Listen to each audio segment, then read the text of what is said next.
Ladies and gentlemen, what's good? We're back with another Call of Duty Mobile video. Hope you guys are having a fantastic day today. The test server has arrived. We got a lot of big news. Obviously, you guys probably saw the Bobby Reacts video last night that we posted about the nerf that Persistence is going to be getting in Season 5. On top of that, we're going to be covering all the new footage and things you can expect in Season 5 outside of that, including what looks to be a 2-tap assault rifle. If you guys want to do me a favor and help me out with the algorithm, you can hit the like button down below, and also like this, you can hit the subscribe button as well, but we're going to go ahead and hop in the action. So as you guys can see right here, we do have the Odin in hand. That is the new assault rifle coming to Call of Duty Mobile. We can't unlock it yet, or we might be able to, but I haven't. The LCAR-9 is going to be the newest pistol that we have arriving to the game. Not confirmed that it's next season, but it looks pretty possible based on the way that they've been doing things recently. And then on top of that, we do also have another SMG that is on its way to the game, and that's going to be the KSP-45. Now, I will be trying to unlock these later, but we're not going to do it right now just for the sake of keeping the video brief. You guys likely also saw we do have a new tactical grenade. So the Echo Grenade is a grenade that uses sound waves to detect enemy locations. It looks like basically this is going to be a grenade that works similarly to like a mini EMP. And obviously by EMP, I mean UAV. I didn't mean to say EMP. It should be really interesting for search and destroy. I feel like it's going to be very similar to the heartbeat sensor in that it just gives you way too much information. But at the same time, the game is leaning more and more towards making it easier and easier for beginner players. So I think it'll probably get banned in competitive, but will definitely be interesting for S&D. Now, when I was initially taking a look at the Gunsmith attachments for the Odin, I kind of thought it was just a skin that they put on the Man of War, especially when you look at the RTC Huge Suppressor. That's an attachment that we only have on the Man of War. You have that 40% damage range, but also the big downside for ADS time and ADS movement speed. So I just went ahead, threw on the Monolithic Suppressor, felt like that was going to be more worthwhile.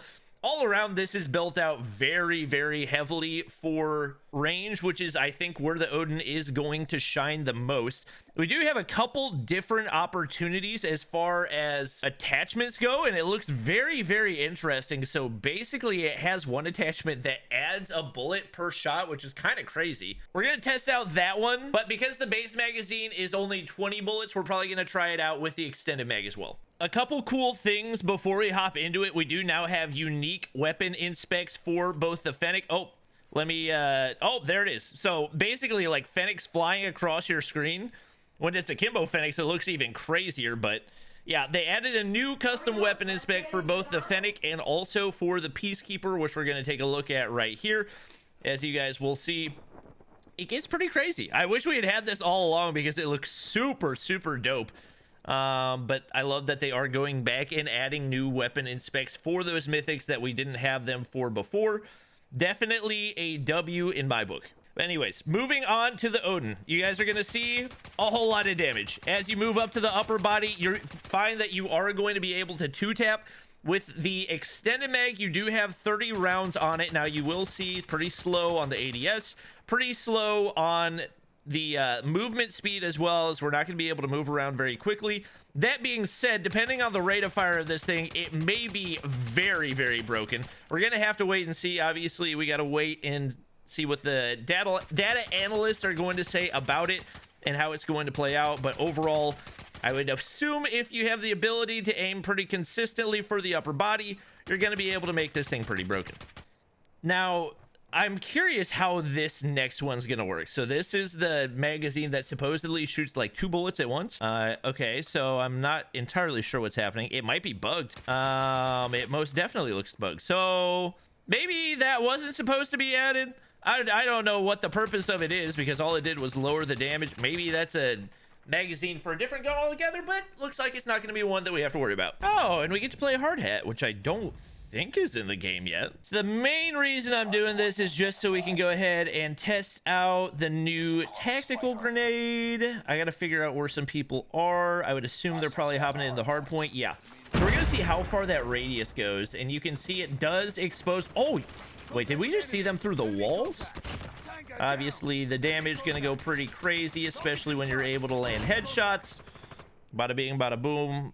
You're not going to be able to tell the time to kill that easily on this gameplay, just because I am playing on 95 ping, because it is the Garena test server. But based on what we saw right there, that tactical looks pretty crazy. All right, let me make sure I'm seeing this correctly. So I just throw that sucker in there. Oh my gosh, you can actually see people through walls. Now, for some reason, I can't wallbang that wall, but yeah, that seems like something that could be pretty broken.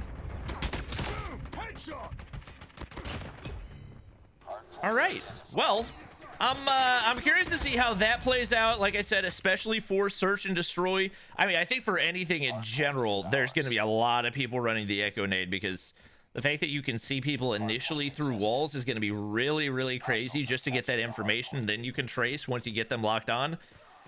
I'm slightly worried about that being added to the game. I'm not gonna lie. Like I mentioned, very slow movement speed, but very, very fast time to kill on the Odin. So let me know you guys' thoughts on everything new that they're adding to the game down below. Obviously, happy about the nerf that we're getting to persistence, but you also want everything else to be balanced as well. Hope you guys did enjoy the video. If you did, do me a favor, drop a like down below, subscribe if you haven't already, and I'll see you guys in the next one.